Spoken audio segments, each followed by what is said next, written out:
Vice President Kamala Harris on Tuesday launched a new advertising campaign that lays out her plans for building 3 million new homes over 4 years in an effort to curb inflation. In a minute-long ad, Harris, the Democratic presidential nominee, shares her personal journey of growing up in rental housing and how her mother saved for a decade before purchasing a home. The ad, which is targeted at voters in critical swing states like Arizona and Nevada, is part of a broader effort by the Harris campaign to bring housing issues to the forefront. This week alone, campaign surrogates are set to host 20 events centered on the topic of housing. Beyond just increasing home construction, Harris' plan includes offering up to $25,000 in financial assistance to first-time homebuyers, a proposal that could resonate strongly since housing costs continue to pressure the Consumer Price Index. According to the Bureau of Labor Statistics, shelter costs have surged by 5.1% over the past year, compared to an overall inflation rate of 2.9%. Vice President Harris knows we need to do more to address our housing crisis, and that's why she has a plan to end the housing shortage and will crack down on corporate landlords and Wall Street banks hiking up rents and housing costs, Dan Cannonen, the campaign's Battleground States director, told the Associated Press. Inflation remains a top concern among Americans, reflecting a loss of purchasing power as prices for goods and services rise over time. When the inflation rate is high, it suggests that prices are rising rapidly, often having an immediate impact on personal finances.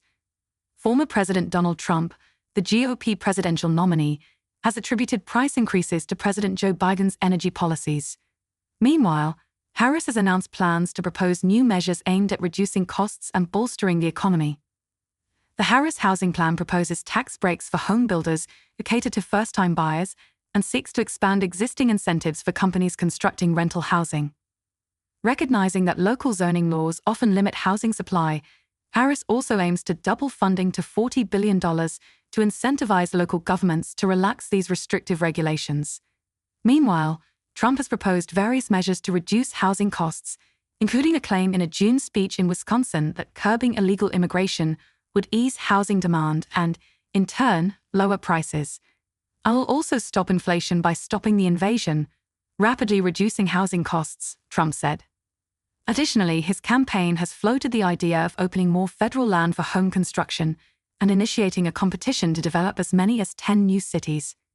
However, the Trump campaign has also pushed back against Democratic initiatives to build more apartments and condominiums in suburbs and cities, labeling these efforts as Marxist and a war on the suburbs that could devastate property values.